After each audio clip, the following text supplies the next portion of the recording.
lain nggak bisa menolong saya. Dokter spesialis nggak ada yang bisa menolong saya. Dokter luar negeri nggak ada yang bisa menolong saya. Ayah saya berjuang dengan semua kekayaannya, dia berani bayar, saudara, tapi nggak bisa menolong saya. Dokter dengan semua kepandaiannya nggak bisa menolong saya. Akhirnya dulu saya nggak percaya dengan hal yang klinik, mistik nggak percaya. Dulu Tuhan saya nggak percaya, dulu setan saya nggak percaya, saudara. Dulu kalau ada orang ngajak saya, ayo doa apa, Tuhan nggak ada, setan nggak ada. Ayo terus dipasang ke gereja, ada loh. Saya tantang, ayo buktikan ya, Tuhan ada enggak ya? Kamu doa, minta nasi goreng, saya tunggu. Ya, saya jamin nggak ada nasi goreng. Mau berapa? 1 jam, 5 jam, semalam suntuk. Ya, saya tunggu, saya jamin nggak ada. Ya, saya jamin doa puasa nggak ada. Nasi goreng aja kok doa, nasi goreng saja kok ke gereja. Ngapain cari siapa? Nasi goreng itu kerja, dapat uang, beli di restoran, nasi goreng komplit, telurnya 2 gitu. Nanti dibawain, saya makan, saya bayar, itu nasi goreng. Gak usah macam-macam. Tapi ternyata keliru, saudara. Akhirnya saya datang pengobatan alternatif. Akhirnya saya tempat-tempat keramat, dukun tibat di Wonogiri, puncaknya Gunung Lawu. Dulu zaman Pak Harto sering di sana. Ya buat semua orang saya. Ya sampai semuanya, Gunung Kawi, semua saya datangi. Dan semua tidak ada yang bisa menolong saya. 4 tahun saya sangat menderita. Dan akhirnya saya merasa diri saya itu sudah sampah masyarakat. Kenapa? Saya tidak mau keluar dari sekolahan. Hancur studi saya. Karena malu ketemu orang. Karena nggak ada rambut, nggak ada alis, nggak ada bulu mata, nggak ada semua. Saya berani-beraniin, satu kali ada teman saudara cowok itu ditepuk saya kaget gitu, topinya jatuh, semua tertawa semua. Sejak hari itu saya sudah nggak berani masuk lagi kelas. Studi saya hancur. Dulu saya pikir anaknya orang kaya, studinya terjadi keliru. Saya merasa sampah. Kenapa? Saya nggak bikin kerja, sekolah nggak berani kerja. Uangnya dari mana? Biaya hidup dari mana? Paling besok jadi beban bagi kakak-kakak saya. Kalau orang tua saya sudah meninggal, tambah lagi saya pikir sudah nggak mungkin saya menikah. Siapa yang mau? Ayo, perempuan didatangi pemuda yang gundul, nggak punya rambut, nggak punya alis, nggak punya semua. Saya selalu seringkali nguji. Kalau di kebaktian, ayo, ada enggak yang mau? Kalau mau angkat tangan, saya doakan. Nanti dilamar oleh pemuda seperti itu. Nggak ada yang angkat tangan. Setelah itu saya tanya orang tua, kalau anakmu mau, saudara boleh enggak? Kalau boleh saya doakan dapat menantu seperti itu. Ya nggak mau juga. Habis. Sudah jadi sampah. Tapi bersyukur. Satu hari, ya saya diingatkan tentang Tuhan Yesus. Dia pemulung yang hebat. Dia mau pungut saya dari sampah. Saya disembuhkan. Lalu saya disucikan dari darahnya. Lalu saya dipulihkan, saudara.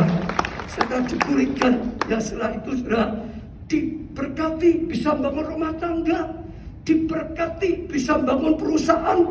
Saat perusahaan saya sedang maju-majunya, saudara, bukan sedang bertuh. Tuhan panggil saya untuk jadi gembala sidang. Daging ini sulit, saudara. Saya berkata, Tuhan, jangan jadi gembala sidang, saya jadi pengusaha saja mensupport kerjaan Tuhan.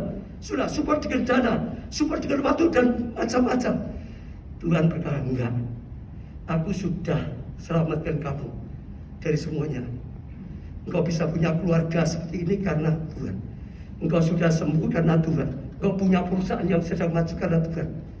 Engkau sudah ditolong seperti itu. Kalau engkau tidak mau tanggapi panggilan Tuhan, engkau orang yang tidak tahu diri. Lalu, saudara tahu enggak? Tuhan tanya, engkau mengasihi Tuhan enggak? Saya bilang, mengasihi. Lalu Tuhan ingatkan, Simon, apakah engkau mengasihi aku? 3 kali. Dijawab oleh Simon, mengasihi Tuhan. Tapi ada jawaban dari Tuhan yang pasti. Kalau engkau mengasihi, gembalakan kawanan dombaku. Kalau engkau mengasihi, gembalakan kawanan dombaku. Kalau engkau mengasihi, gembalakan kawanan dombaku. Biar ini juga bicara dengan kita. Ngomong mengasihi itu mudah. Tapi kalau mengasihi Tuhan, gembalakanlah kawanan domba. Hanya saya nangis, saya menyerah, saya tinggalkan perusahaan. saya melayani jadi gembala sidang. Sudah tahu nggak, waktu saya melayani saya itu belum bisa apa-apa. Pak Bambang tahu itu, saya belajar banyak. Saya khotbah saja belum bisa, saudara. Gimana kok bisa khotbah belum bisa kok merintis mau bangun gereja di rumah saya, saudara. Tuhan itu seringkali dalam hidup saya, saudara. Tiap orang bisa beda-beda ya. Tuhan itu seperti kalau saya nganggap ya dijoroki itu orang Solo, kalau sini apa ya? Ya didorong itu, saudara. Pertama, waktu saya pimpin di sini apa ya? Kelompok saya itu kalau di sini apa ya? Kesan. Satu hari pendeta saya berkata, ayo baca. Ya, mulai melayani kesan. Buka kesan, pimpin. Saya bilang dengan pendeta saya nggak bisa, belum pernah pelayanan. Pendeta saya lagi gitu, di sini mungkin saya bilang, nggak usah takut, nanti Tuhan tolong kamu. Sebelah situ, saya pikir ya sudah, saya nggak bisa, tapi pendetaku ngomong nggak usah takut, Tuhan tolong kamu. Ya sudah, kalau nanti Tuhan memang tolong saya tidak apa-apa. Lalu satu hari saya diajak pendeta saya, saudara, dia khotbah di Beston orang pindahan rumah. Dia khotbah selesai langsung nuju saya, baca, doakan. Ya, keluarga ini dengan rumah yang baru diberkati. Saya dengar, saya disuruh doa. Saya langsung jantungnya ini duk, saudara. Ketakutan karena belum pernah mimpin, saudara. Saya lihat pendeta saya sama, jangan Pak, nggak bisa. Pendeta saya itu nggak tahu kenapa, bukan dia lulus saja sudah tidak lihat saya. Maka dengan terpaksa saya doakan, dan yang saya takutkan terjadi macet. Betul, sejak saat itu saya putus asa. Saya sudah ngomong dengan pendeta loh, nggak bisa kok dipaksa-paksa pendeta saya. Lalu sudah terbukti, ini saya macet nggak bisa. Mimpin doa nggak bisa kok, buka kesan. Jadi ketua kesan gimana? Saya sudah ambil keputusan, besok saya temui Pak Pendeta. Karena di gereja saya dulu, saya setiap pagi doa pagi, pasti setiap pagi di gereja. Selesai doa pagi, saya pikir saya akan temui. Tadi pagi itu sesuatu terjadi. Waktu saya sedang doa pagi, tiba-tiba Tuhan nampakkan diri. Baru satu kali itu, saudara. Dia hanya lihat saya, hanya tersenyum, nggak ngomong apa-apa. Tapi secara roh saya nangkep, Tuhan berkata, layani, aku yang akan menolong. Nggak ngomong secara itu ya, saudara. Tapi dalam roh saya tahu, Tuhan nyuruh saya, layani, aku yang menjaga. Wah, setelah saya dapat penglihatan, roh saya itu tiba-tiba menyala-nyala, saudara. Tiba-tiba terbakar menyala-nyala. Tiba-tiba keluar keberanian yang luar biasa. Saya batal temui pendeta, nggak temui pendeta, saya tetap mau buka kesan, saya tetap mau layani.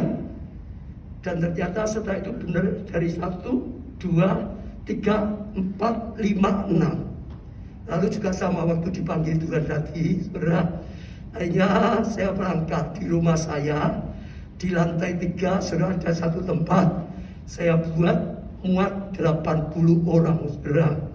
Ya, waktu saya mulai 7 orang, tadi disebut juga, saudara. Ternyata waktu saya melangkah, hujan terjadi. Hanya berapa bulan tempat itu gak cukup, saudara. Hanya berapa bulan saja, kira-kira 3-4 bulan lah. Sudah gak cukup. Kita mulai doa Tuhan. Tuhan yang nyuruh. Kita mulai buka pelayanan. Sekarang penuh, gak cukup tempatnya. Beri tempat yang baru. Lalu saya keliling kota Solo, cari sewa. Ada rumah makan yang bisa disewa gak? Ada gak gedung pertemuan? Sampai di satu rumah makan, kalau yang sering ke Solo, ada yang depannya itu ada gedung tingkat 3 lantai. Waktu saya ketemu dengan pemiliknya, aku bisa enggak sewa rumah makan ini untuk ibadah minggu? Dia berkata apa? Gak usah sewa, Pak.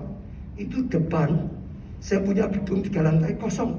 Gak dipakai, nganggur, pakai saja. Gratis, gak usah bayar. Kalau saudara mau enggak?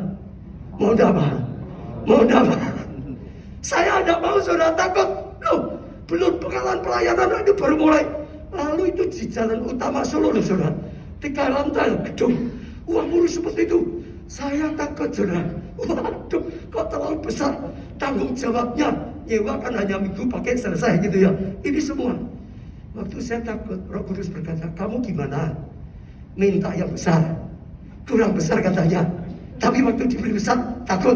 Lalu bagaimana Tuhan jawab doamu? Loh, kita boleh tertawa, kita sering gitu loh, saudara. Pakai aku luar biasa, jemaat itu. Tuhan, pakai aku luar biasa. disuruh buka ke sana aja nggak berani. Nah gimana dipakai luar biasa? Setelah Tuhan Roh Kudus berkata itu, saya sadar, ya sudah, saya ambil. Sudah, gak lama, hanya berapa bulan juga, sudah, tiba-tiba kita itu tergerak beberapa orang untuk kelak punya tempat ibadah sendiri.